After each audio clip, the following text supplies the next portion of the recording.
This is the extra subject. It's titled Shiva and Shakti. It's about energy. Modern yoga is based on the physical body. Traditional yoga, however, is like traditional medicine. Korean traditional medicine, Japanese, Chinese traditional medicine, is based on the idea that the human being in the first place is a ball of energy. If that energy is disturbed, disharmonious, blocked in one form or another, it eventually manifests physically in diseases, in symptoms. When energy is harmonious and flowing uninterrupted, everything thrives. Physically, mentally, spiritually, we develop to our full potential.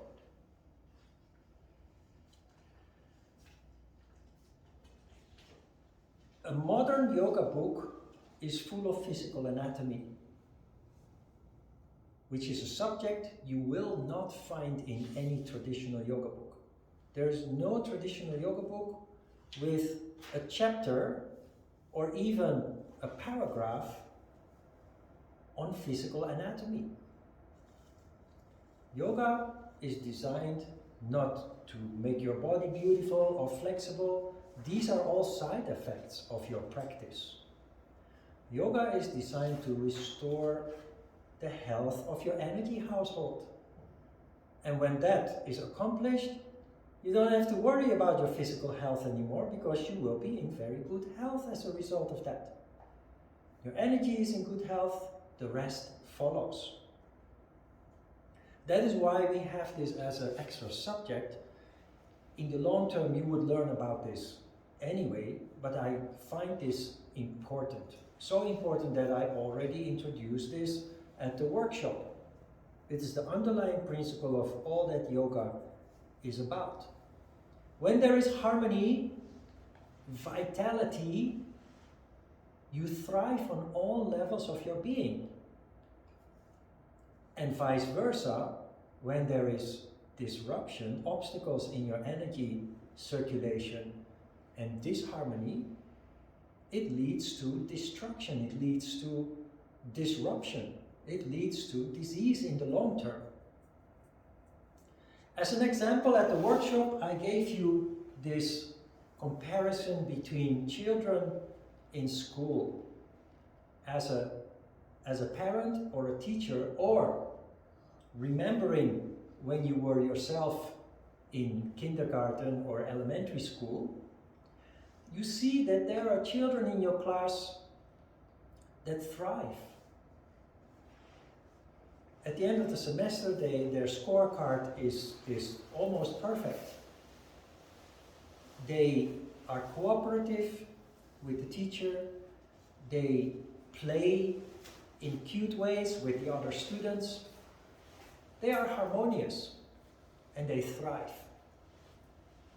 The opposite side of the coin is that I'm talking in extremes here just to make the picture clear, that there are children who are very disturbed because the environment in which they grow up is not harmonious. There is no routine, there is no love, there is conflict between the parents that is openly displayed to the children,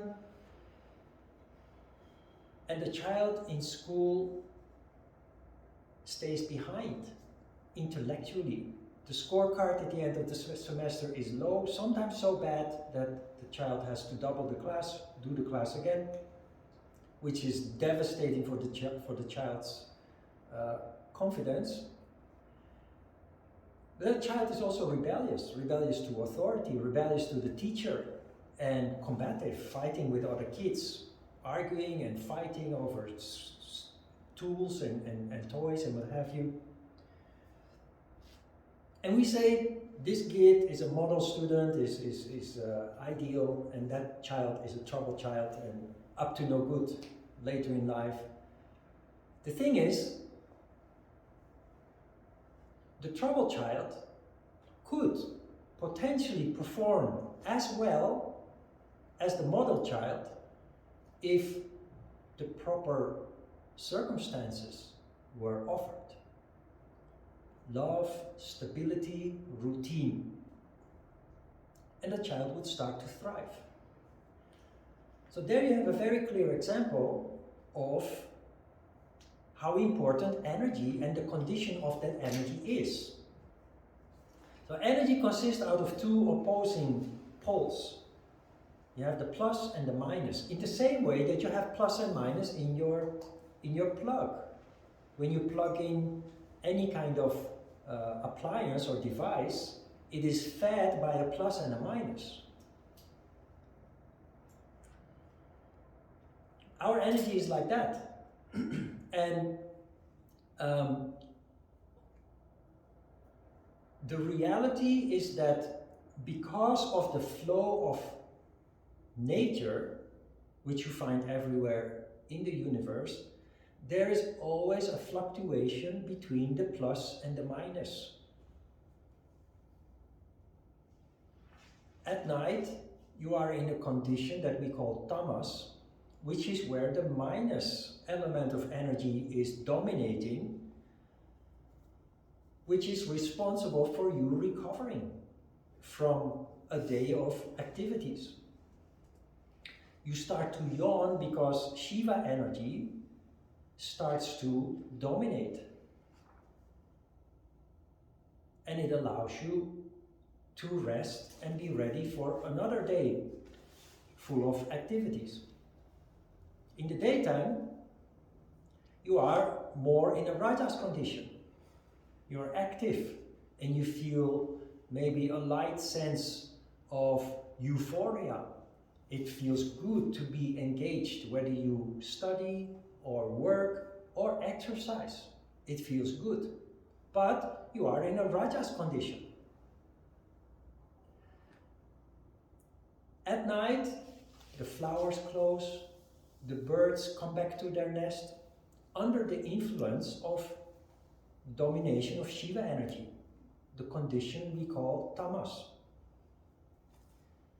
Early in the morning, at dawn, Shakti energy slowly starts to increase, Shiva energy starts to diminish, rajas occurs.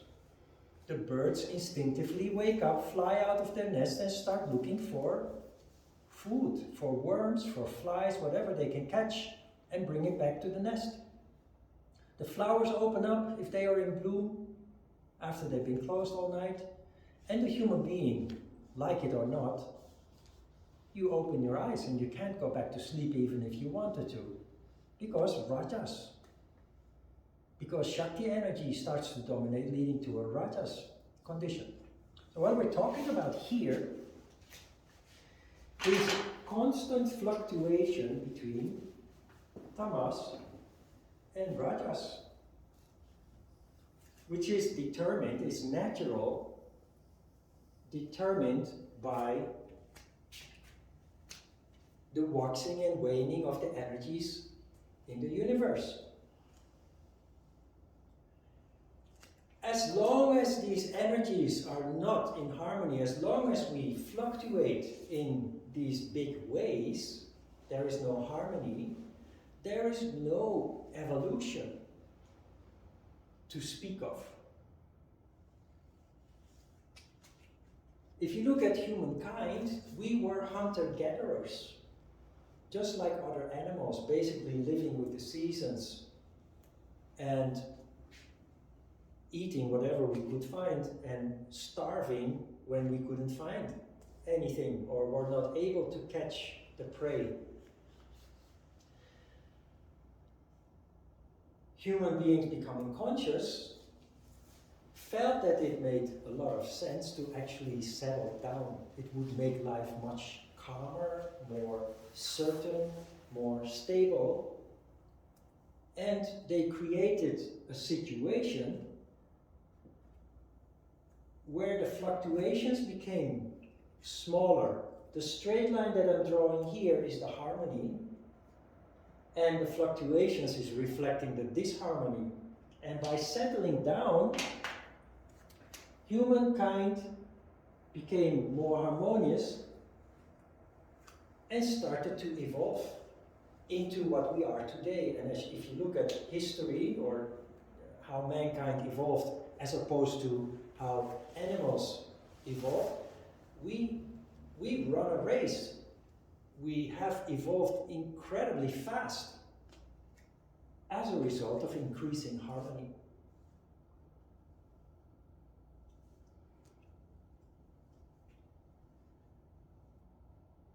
We live in a time, in an age where education is compulsory. 500 years ago, with the printing of books, governments, as they existed at that time, in small scales or bigger, decided that for the good of society, for the good of the country, people need to develop intellect.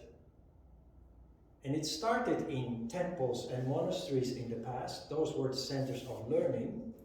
And it started with religious books. The first book that was printed 500 years ago was the Bible, and it's probably still the most printed book ever in history of mankind. But it gradually started to evolve and go into other subjects, like history, geography, language, of course. And as education more and more spread to more and more people in society, society became more and more stable.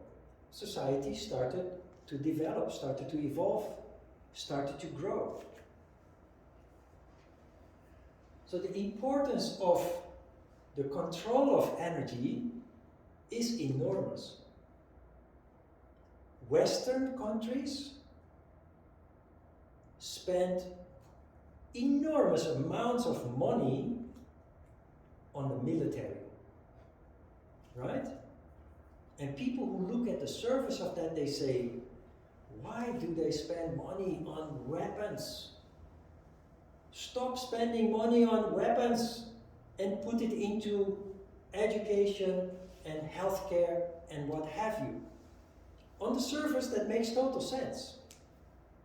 But Western countries do not have these armies and these deadly weapons to destroy. They are not conquering other countries, occupying other countries. After Second World War, we stopped doing those kind of things. We use those weapons to create harmony. Not to create conflict, but to avoid conflict.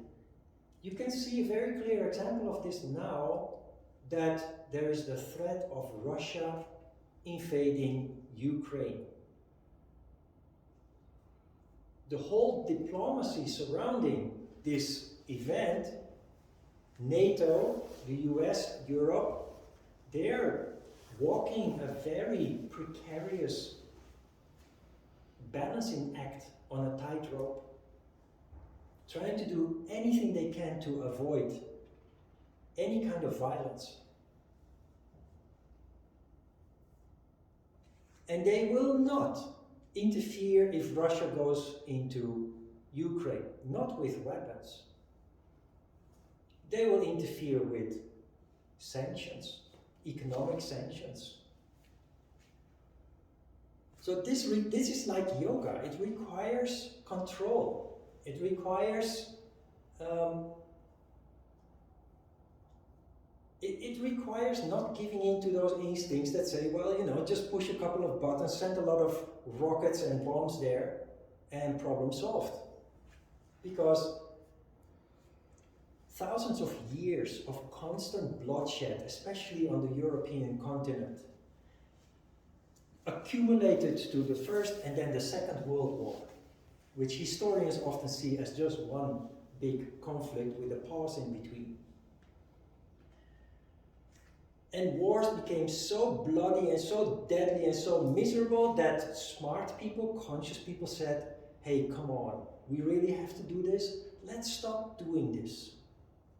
Let's create a community, shake hands with each other, do trade with each other, become depending on each other, so that we never ever have this bloodshed again.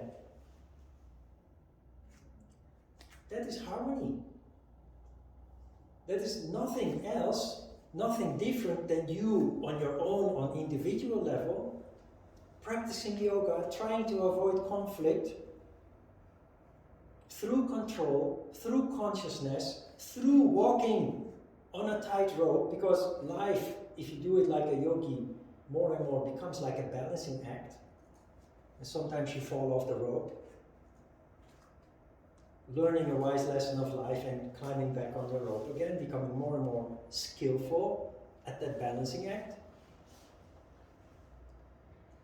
But that is what harmony is about. And why is this so important to the Western world? The Western world is thriving. Health, wealth, well-being is at the highest levels it has ever been in those parts of the world because of harmony. Countries, societies, continents where there is war, there is no economic development. People are suffering. There are no institutions like healthcare, education, leave alone social security. People are living day by day, never know whether they will have something to eat, never know whether they might get killed. So it's all destruction where there is no harmony. The peace in most people's minds means the absence of war, but peace literally means the balance between the plus and the minus. So it goes very deep, and therefore is very important for ourselves individually, but for society as a whole. That's why we need police, to which many people are agitating towards authority, thinking our freedoms are being infringed upon. But we need order in society to thrive. With the absence of these tools to control order, everybody will start to suffer, especially those who are resisting against authority.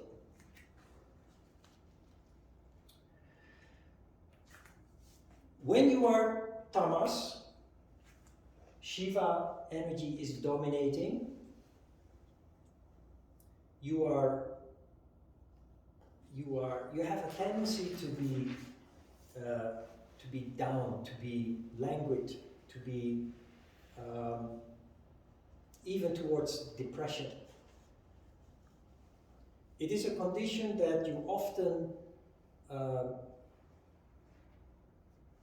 Monday morning, I think it's mentioned in the handout, Monday morning disease is a phenomenon that occurs because we are busy for a whole week, 5 days, we are working or studying or both, taking care of our family and ourselves or ourselves. Then comes Saturday, Friday you're happy, maybe you have a nice meal and a couple of drinks. Then comes Saturday, you take care of the chores, shopping, what have you. Sunday you collapse, you sleep in, you take a rest. But because you have been so busy for 6 days, first 5 days doing your duty, going to work or study, taking care of family. Saturday you're busy enjoying, taking care of some chores, things that are necessary, things that you can't do in the weekdays, but the rest of the time you use to enjoy, meet friends, go to the movies, go to a nice restaurant, what have you. Sunday, usually people are resting, not much busy, not much engaged. But that 1 day of rest is not enough to recover from 6 days of activity. So Monday morning when the alarm goes, you're cursing that alarm. And you're grumpy and you're gloomy, and you just have to force yourself, because we have developed at least that kind of discipline and control. You have to force yourself to get up, get ready, and get on the bus, subway, or car to go to work and do what we agreed to do. Monday morning disease is caused by your body asking for more rest. Sunday alone was not enough. Your body technically just needs a little more. You can't, so you force yourself into action again. And because you do that, because you have that control, gradually when the day proceeds, you start to finally feel a little bit human again. The cloud of depression, of darkness, of gloom gradually disappears, and you start to feel a little bit active again, a little bit human again. Tuesday, Wednesday, you feel fine. Rajas is a condition where you are active, where you feel a sense of exhilaration, which is, by the way, the cause of people becoming workaholics. We talk about alcoholism later. But both are addictions.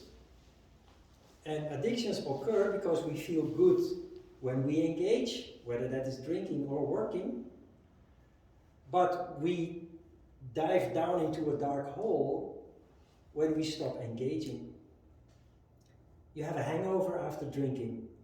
Often you regret. And if you drink a lot, it takes 2-3 days to recover from that.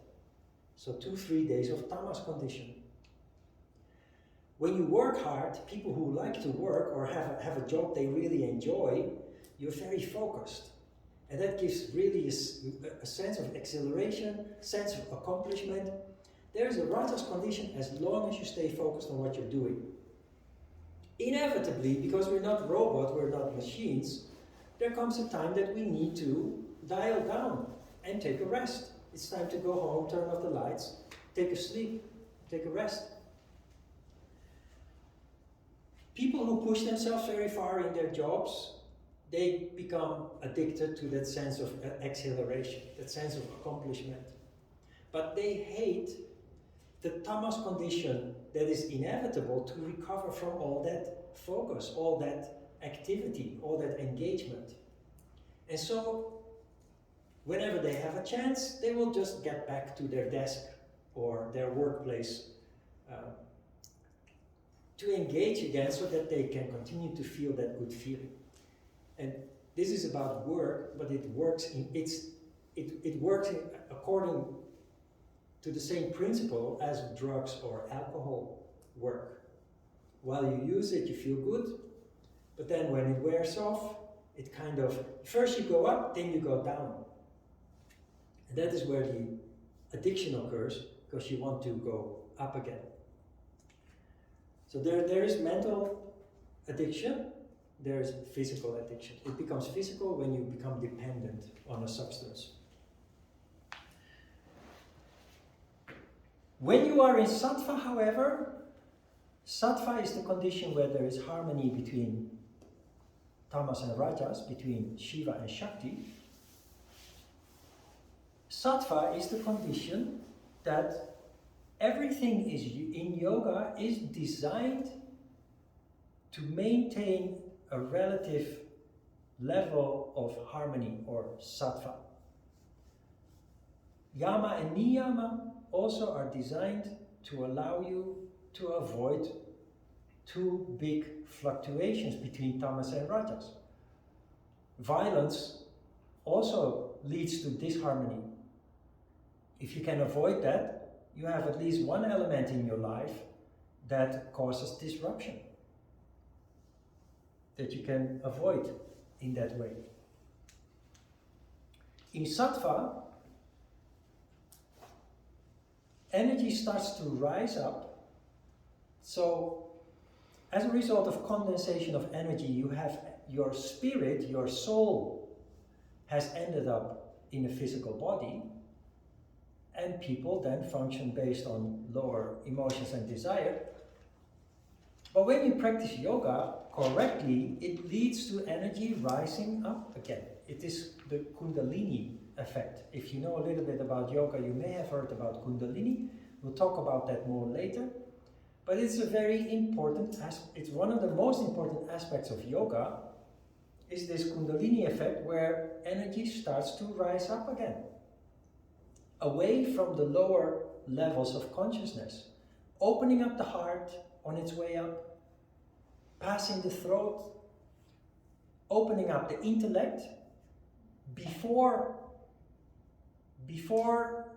our established forms of education, yoga was, in fact, a way for people, practitioners, to activate the intellect. Before education, people had no intellect. They were functioning very physically and had very little intellect to speak of. Education has changed that, of course. It gives us a huge advantage because we don't have to start all the way at the beginning, as people in the past had to do. So intellect improves considerably with the foundation that you have intellectually as a result of 20 plus years of compulsory education. You have a well-developed intellect, but if you practice yoga, you will notice, if you do an IQ test before practice of yoga and a year later, you will notice that your IQ score actually goes up as a result of practicing yoga. Above the intellect is the Crown Chakra, the location of wisdom, insight, intuition, the royal characteristics that we talked about before.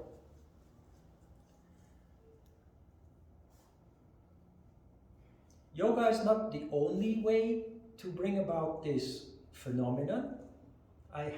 Before I came to Korea, I had a job that gave me access to the highest levels of management in big companies. I had a job in which I took care of interior plants.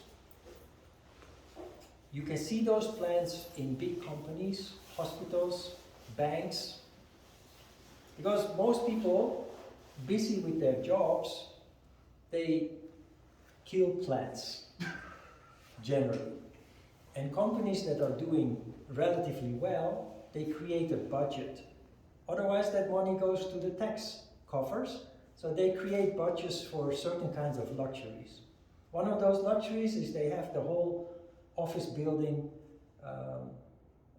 decorated with nice plants.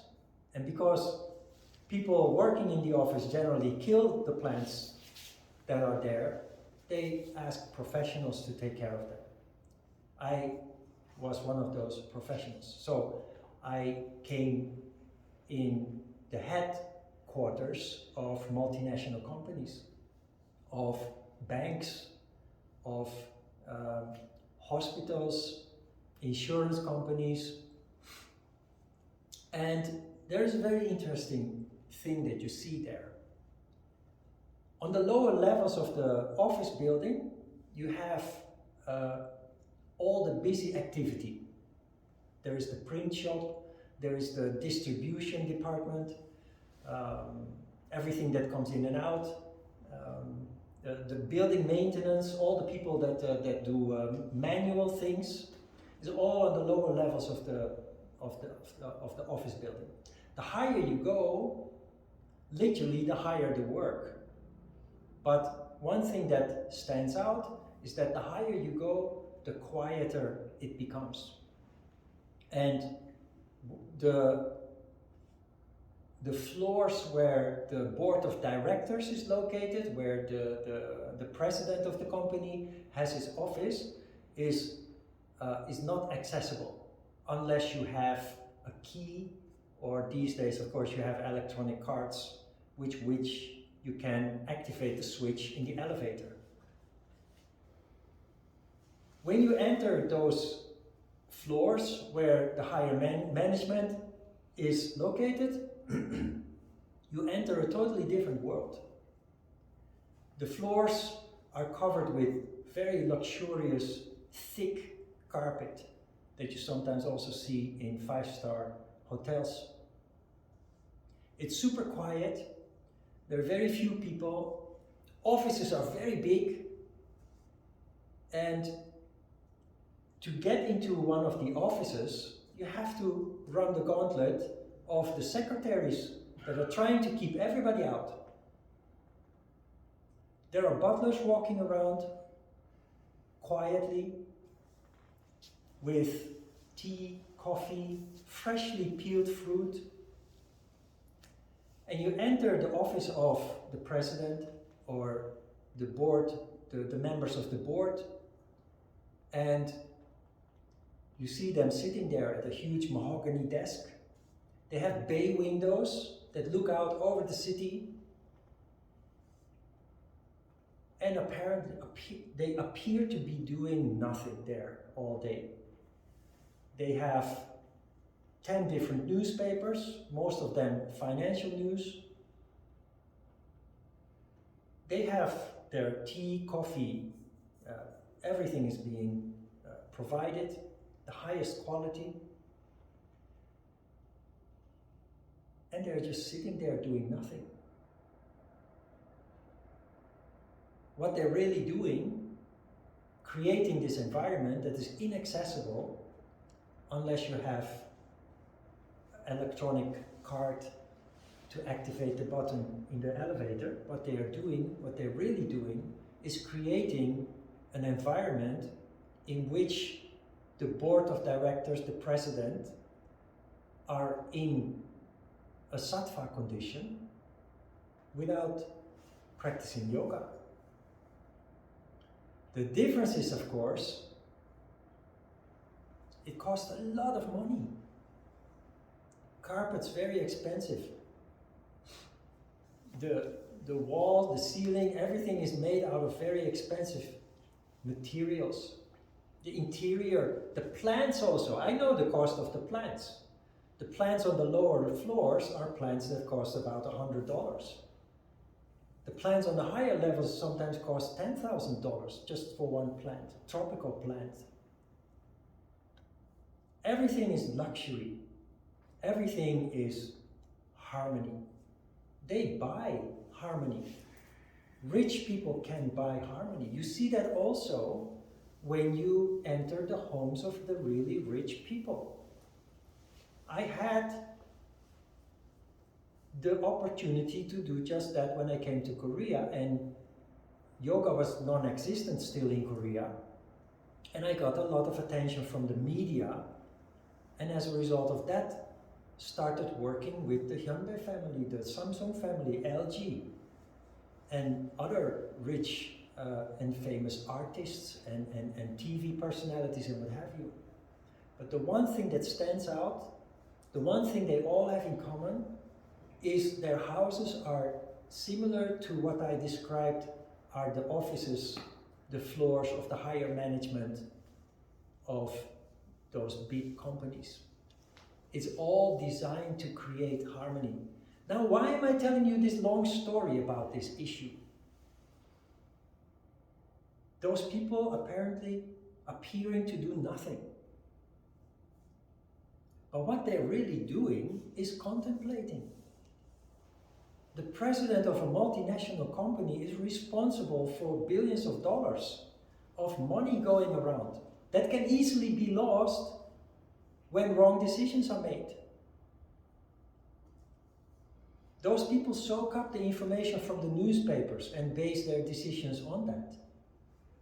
They do not function in reactionary ways when things are already done. when things have already happened, they foresee things. Intuition, insight, which is nurtured not with a yoga mat and a meditation cushion, but with very expensive materials and keeping those departments off limit to everybody else. You will see yourself, if you practice yoga, you will create an environment at home naturally. Without being rich, of course, we are not Hyundai family and what have you. You create an environment that stimulates harmony, that stimulates sattva. You get rid of all the clutter, all the distractions, and it becomes more and more pleasant and more harmonious. And it has a huge influence on how you function. Amazingly. And because we are not that wealthy, we have to do with the cheap yoga mat and the meditation cushion and the discipline, of course, to maintain a regular practice. But in the end, it's all about energy, it's all about condition. If you have the luxury, you create the condition. If you don't have the luxury, you do it with practice, with discipline.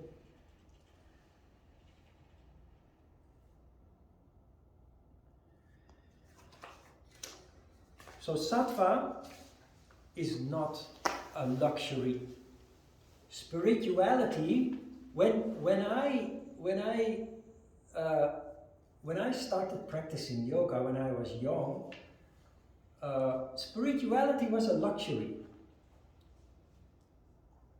Spirituality was something that was also pursued by alternative people living alternative lifestyles. People that frequent organic food shops.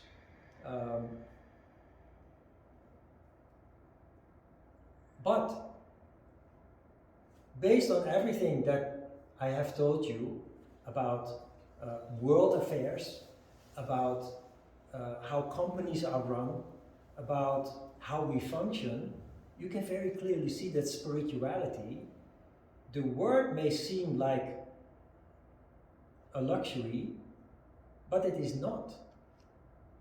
Without people functioning on higher levels of consciousness, the world would still be at eternal war, eternal conflict. There would be no peace. We would not be able to sit here and do the thing that we love to do. We would be struggling to survive every day. You see the chaos and the potential for more chaos that ensued in 4 years of a leader in the most influential, until now, most influential country in the world, a leader that was not possessing the qualities of the Crown Chakra.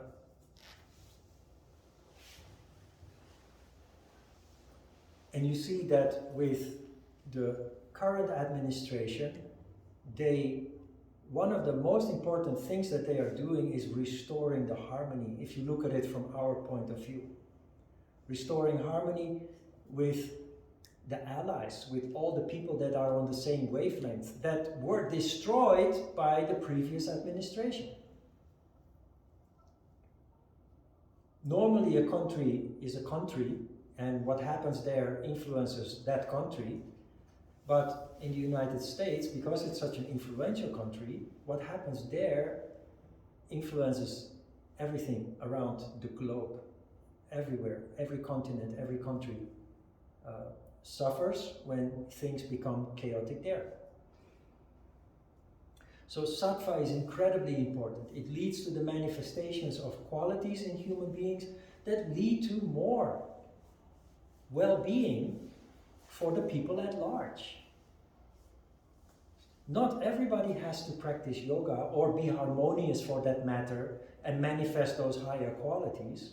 But if a percentage of the population is functioning on those higher levels, the whole of society becomes harmonious and develops a level of health, wealth, also material wealth, and well-being. It's not a luxury, on the contrary, an important necessity. Good. Questions? Today the lecture is very long because we have a double subject. From next week we will have one more time a double subject. After that it's just about 45 minutes. Like it was about 45 minutes with the first lecture. So for now, I think that was more than enough. Lot to digest.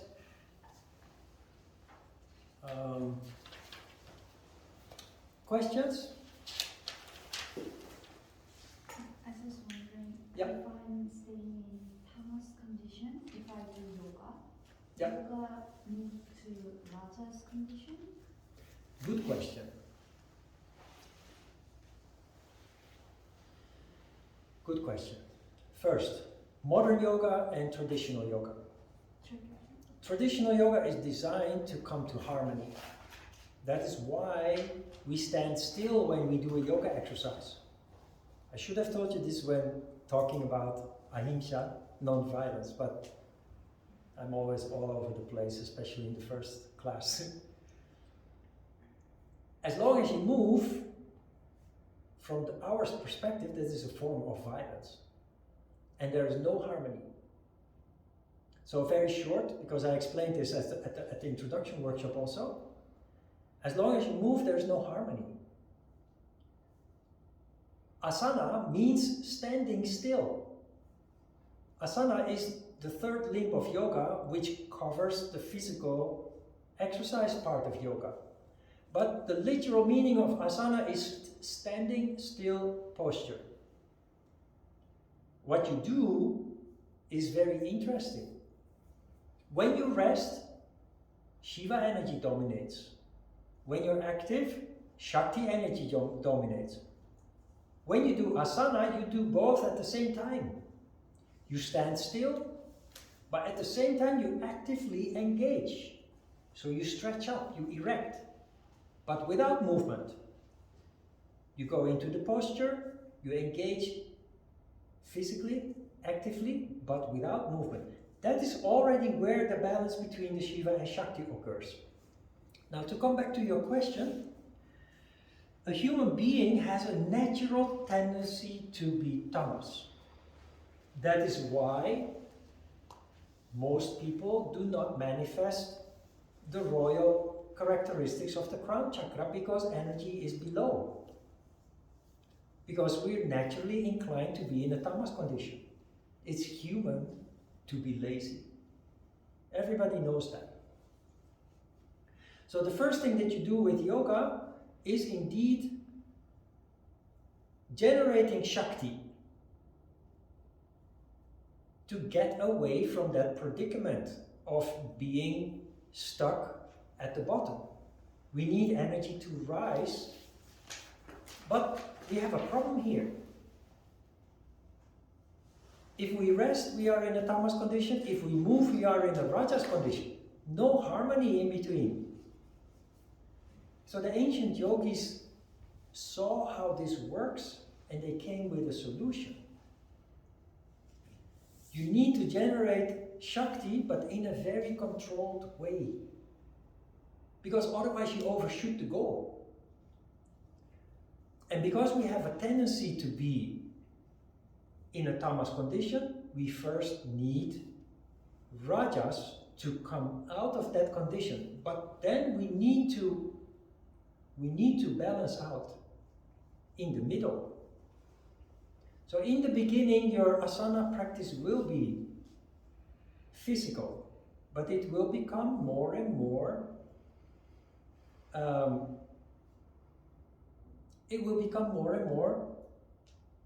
intuitive. You are a member of this studio. All the classes here are physical. So that is a good exercise. Exercising is always good, it's always healthy. But as long as you move, there is no harmony. So although exercising is beneficial,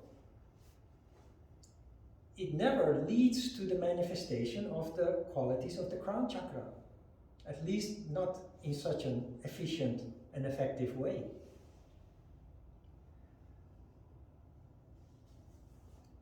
At the beginning of your yoga practice, you use Shakti to come out of that tamas condition, but you must come down. You must balance out. You will see, the first couple of classes your practice is rather physical, but it becomes more and more smooth, more and more focused, more and more meditative.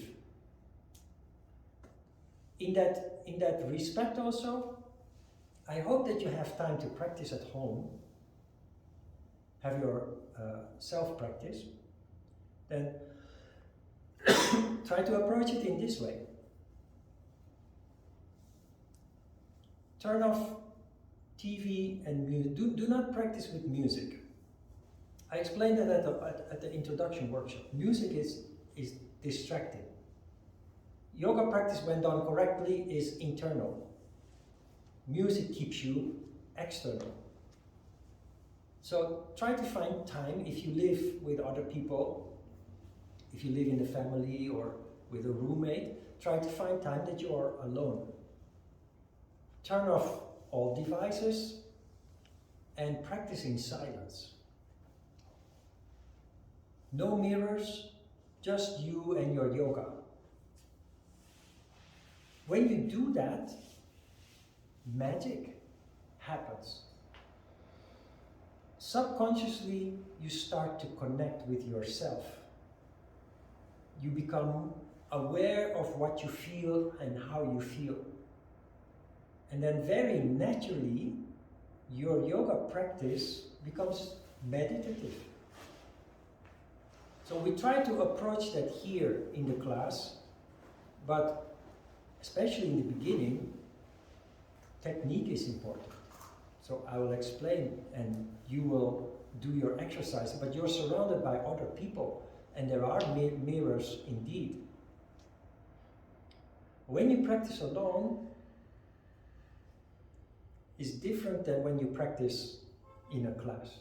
So if you can, I understand if you can't, if you're very busy, but if you can, practice alone, on your own, regularly. You will see that it will completely change the way that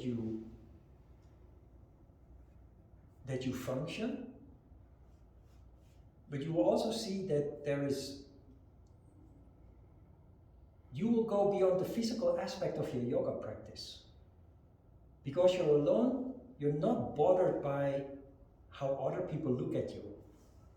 When you lose balance in the tree pose, or when you do another pose and you feel a little bit stiff or a little bit, imperfect. It's totally unimportant. It is important when we are here in class, but we're only human. So it's always something that we consider. But when you're on your own, in silence, it doesn't matter anymore. And you have more courage to experiment with your body and what your body can do.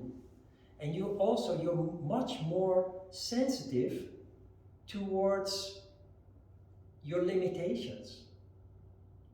When you do asana, when you experience pain, it's violence and it leads to disharmony. That is why the pursuit of perfect poses is so anti-yoga. And yet many instructors insist on perfect poses. They criticize all the time when students are doing their poses imperfectly. And they push and they pull and they keep hammering home the details of the alignment and how it must be, totally ignoring that every yoga practitioner is an individual, and each individual has different abilities and different limitations. When you're alone at home, you will see that you're totally not bothered by all these things, and it truly becomes a spiritual journey. The asanas in itself become meditative as a result of that. Keep the principle of non-violence in mind, and if you find it difficult to put it into practice, start applying non-violence in how you practice asana. You feel pain, it's a signal that there is violence going on. So you have to adjust a little bit, you have to modify a little bit. Without engagement, without strain, it doesn't work. But if you go too far, it leads to pain, too much strain, too much tension, too much engagement, then you overshoot the goal. So you see, you're always busy with a balancing act. Not too much, not too little. Not too hard, not too soft. Not too weak, not too strong. It is where this principle of the golden mean of the Buddha comes from. The Buddha, after a life long of looking for the truth, came to the conclusion that everything is about finding balance. And balance is harmony. But in practical ways, it's like this: not too hard, not too soft, not too much, not too little. And especially when you're practicing on your own, you are acutely aware of how that works, leading to sattva. Okay? Let's have a short break then again, before we start with asana.